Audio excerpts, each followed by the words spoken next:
This is the Pope whose job it was to implement the historic Council of Trent. If we think popes had difficulties in implementing Vatican Council II, Pius V had even greater problems after Trent 4 centuries earlier. During his papacy, St. Pius V was faced with the almost overwhelming responsibility of getting a shattered and scattered church back on its feet. The family of God had been shaken by corruption, by the Reformation, by the constant threat of Turkish invasion, and by the bloody bickering of the young nation-states. In 1545, a previous pope convened the Council of Trent in an attempt to deal with all these pressing problems. Off and on, over 18 years, the fathers of the church discussed, condemned, affirmed, and decided upon a course of action. The council closed in 1563. St. Pius V was elected in 1566 and charged with the task of implementing the sweeping reforms called for by the council.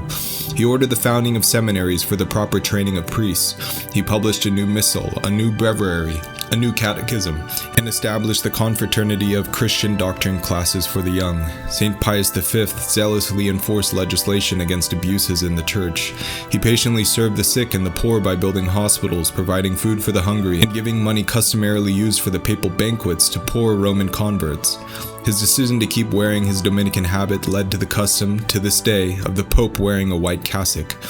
In striving to reform both church and state, St. Pius V encountered vehement opposition from England's Queen Elizabeth and the Roman Emperor Maximilian II. Problems in France and in the Netherlands also hindered Pius's hopes for a Europe united against the Turks. Only at the last minute was he able to organize a fleet which won a decisive victory in the Gulf of Lepanto off Greece on October 7, 1571.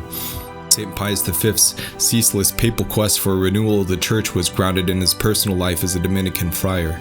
He spent long hours with his God in prayer, fasted rigorously, deprived himself of many customary papal luxuries, and faithfully observed the spirit of the Dominican rule that he had professed. In their personal lives and in their actions as popes, St. Pius V and St. Paul VI both led the family of God in the process of interiorizing and implementing the new birth called for by the Spirit in major councils. With zeal and patience, Pius and Paul pursued the changes urged by the Council Fathers. Like Pius and Paul, we too are called to constant change of heart and life.